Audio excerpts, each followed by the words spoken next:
visitor satisfaction at the National Puppet Theater and Ethnographic Museum of Kavaja. This project is sponsored by the United Nations Office for Project Services in Albania.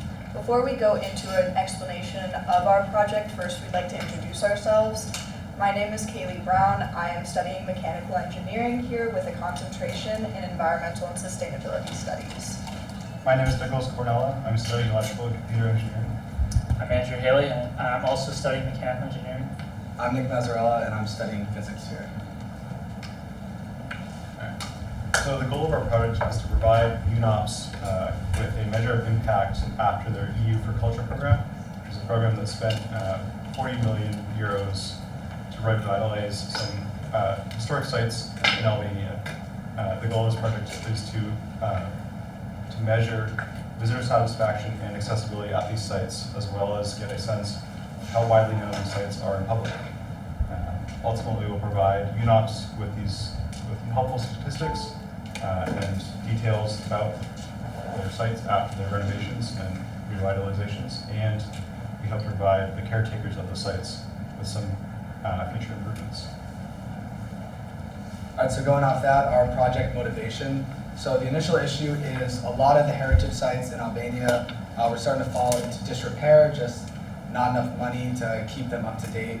And when there was an earthquake in 2019, a lot of these sites were damaged much more severely, which, as Nick mentioned, led to Year for Culture, a program for UNOPS, was allotted 40 million euros from the European Union to revitalize 23 sites across Albania, 2 of which we're going to be focusing on. And our goal is to measure the impact of these 2 sites, like Nick mentioned, for both UNOPS for future projects, so they can see what renovations worked and what was good for these sites, as well as to give to the local caretakers for hopefully them to improve these sites even further.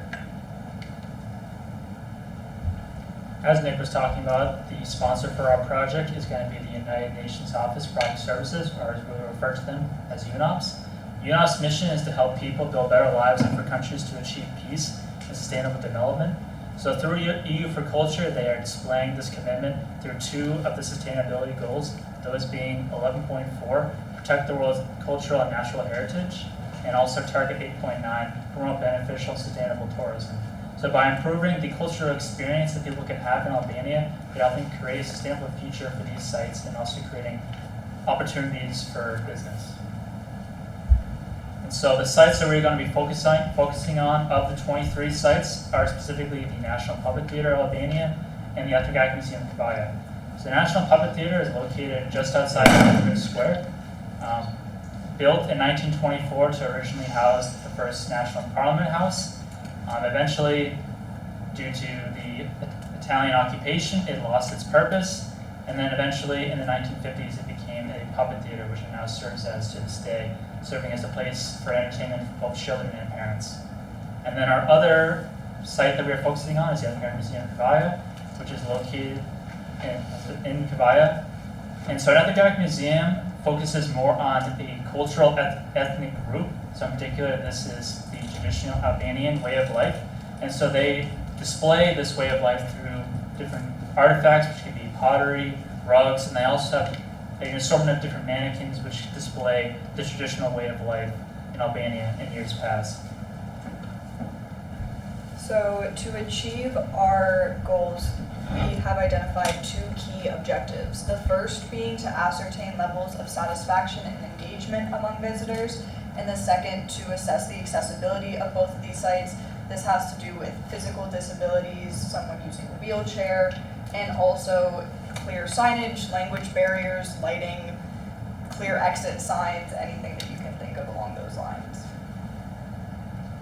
So in order to achieve these objectives, we're planning on using a mixed methodology in order to get as much qualitative as well as quantitative data that we can then pass on to UNOPS and the caretakers. Our first methodology is going to be semi-structured interviews, and the first group of people we're going to be interviewing are visitors at these heritage sites. So who's going to be interviewed is we're going to systematically select visitors once they've been through the heritage site. We're going to select every few people, it might be 5, it might be 10. Once we get to these heritage sites, we can see on average how many people are there and see how many people we should interview in order to get enough people.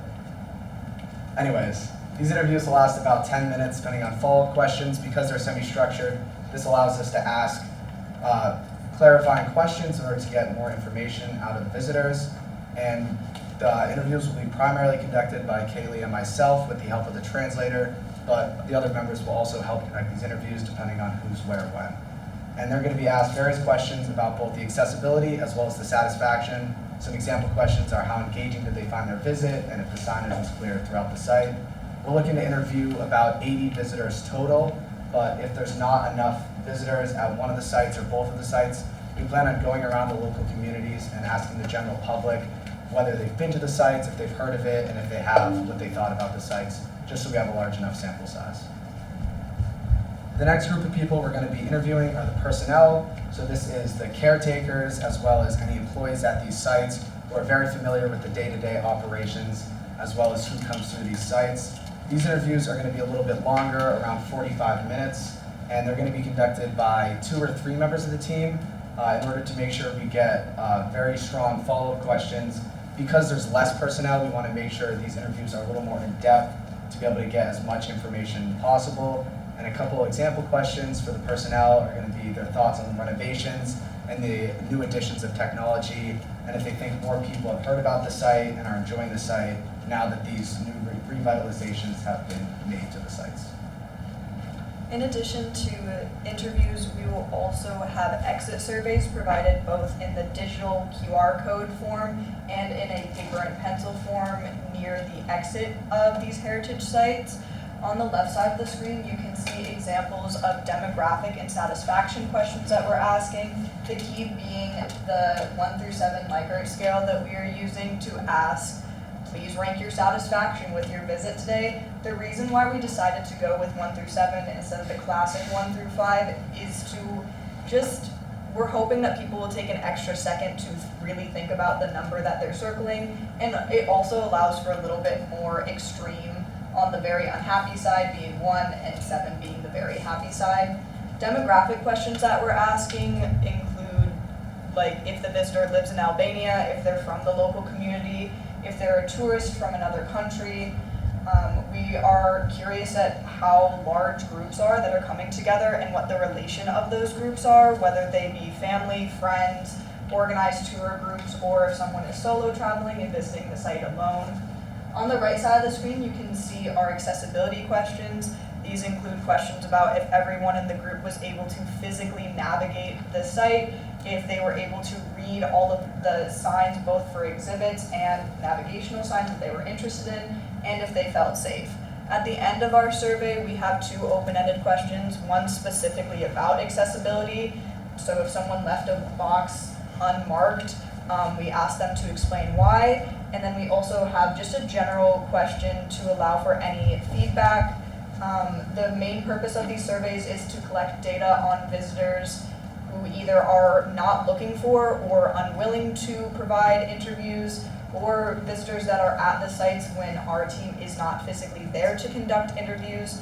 These surveys will be provided both in English and Albanian to try to get everyone that we can. In addition to exit surveys, we intend to do what we were calling a token survey. So what this would involve is in a public area within a site, there would be a posted question. And then near that question, there would be an assortment of different bins corresponding to a different answer to that question.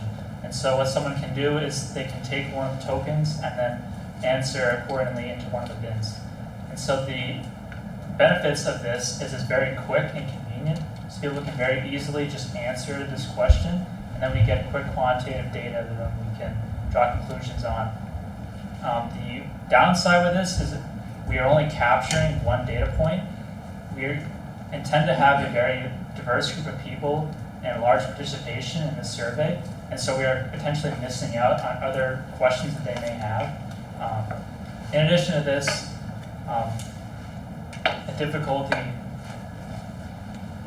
is not the ability to draw some kind of correlation due to the fact that we're only drawing one question from them. So for example, people of the age of 40 may have found the exhibits to be more engaging, and we cannot capture that because we're only asking a singular question. But some of the questions that we may ask are, for example, which kind of exhibit, so then we can lay out different bins corresponding to different exhibits in the site, or how engaged you find your visit, and then we could have a 1 through 5 and that they can select from. So when the team is physically at the site but not conducting interviews or facilitating surveys, we will be conducting manual observations. The perks of this style of data collection is that it's very non-invasive. We're just sitting in a room and writing our notes about who's coming in and out. It also allows us to collect information on groups that would otherwise be holes in our research, such as children. We are not interviewing anyone under the age of 18. We are not collecting surveys from anyone under the age of 18. But specifically, the puppet theater does very much cater to children. So this is basically the only time that we will be able to collect data on the amount of children that are engaging with the exhibits and how they are engaging with the exhibit. The downside to this method is that it does require us to be on site for significant periods of time. We don't want to only collect data at 8 a.m. on a Monday. We want to collect data at 8 a.m. every day of the week to make sure that we aren't putting bias into our data. What we hope to learn from these manual observations is the approximate size of groups that are coming into these sites together, as well as demographics of these groups and visitor trends. For example, if a certain age group tends to visit in the afternoon versus if a certain age group tends to visit in the morning. We also hope to learn about specific interaction details. For example, if an exhibit has very low engagement, it might be because their interactive element that is meant for children is on a high table that children can't reach. That is a very actionable recommendation that we can then give to caretakers and say, hey, your engagement in this exhibit might go up if you put the interactive element on a lower table so children can reach it. The solution to some of the problems of the manual observations is to automate them. So the team has developed a script to take video data overseeing the site and transform that into metrics by tracking individuals as they progress through the site. So as you see, I've got a short video of people walking across a train station, and then that is accumulated into a heat map of sorts to the right. And something like this would show what areas of the historic sites are most commonly visited, and so you can draw conclusions about what exhibits are most popular or how traffic flows. Some other things you might be able to capture with such a precise system is something like interaction times, where you can actually set bounding boxes around specific exhibits and see how long different visitors persist in those areas before moving on. Additionally, the cameras can be set up to run 24/7, and so we can capture data across all days of the week and all hours, and so we can draw very specific conclusions about when people visit. With automated observations, there comes a risk of capturing personal identifiable information. And we've solved this by only preserving data that is relevant to our conclusions, which is body positional data, and we are not saving any video. If there's two sort of courses of practice we can take. If the two sites are equipped currently with security cameras, if we are allowed by the caretakers to use the security cameras, we'll take the footage, run our processing script on it, and then only save the body positional data and delete all the video footage. If we cannot use the security cameras, we will place our own hardware with a camera and computer in the exhibit rooms and record in real time the positional data, so no video is saved. I've got a short example of what sort of the body positional data would look like in real time, where the video wouldn't be saved, but you would save all of those lines across the video. So in terms of our final deliverable, we intend to give a comprehensive report, which would include all the findings from interviews, surveys, and observational data collection. So that could include all the different themes that I may have found, or that could include the heat maps. In addition to that, we also intend to provide visual and graphical representations of the data, so this could be different charts. And this is also going to include the 360-degree photos that we intend to take. So when we are at the sites, if we find different issues, whether that's with accessibility, with lighting, issues like this, we intend to take a 360-degree photo so that we can give a more immersive and more detailed way to represent the issues that we saw and giving a visitor perspective on how they may improve these issues. And then finally, that will all culminate in recommendations for both the local caretakers and also a measurement of impact for UNOPS. So that way they can both improve the sites and for UNOPS to also improve how they go over our projects in the future. There are a few complexities we have to keep in mind while we're conducting our study. One, we're approaching the end of the tourism season in Europe, and so the number of visitors to our two sites might be less than if we were to conduct the study during the summer, and so our data pool might be a little bit smaller. Additionally, we want to keep in mind true to form preservation, in which the UN has invested greatly in these two sites to improve accessibility and bring in technology, but we want to ensure that the historical accuracy is still there and that is not diminished. And finally, we all speak English, and Albania is the primary language in Albania, and so we are limited to the use of two translators across the 6 groups, which will mean we'll have to strategically plan our interviews. All right, I want to thank you all for listening.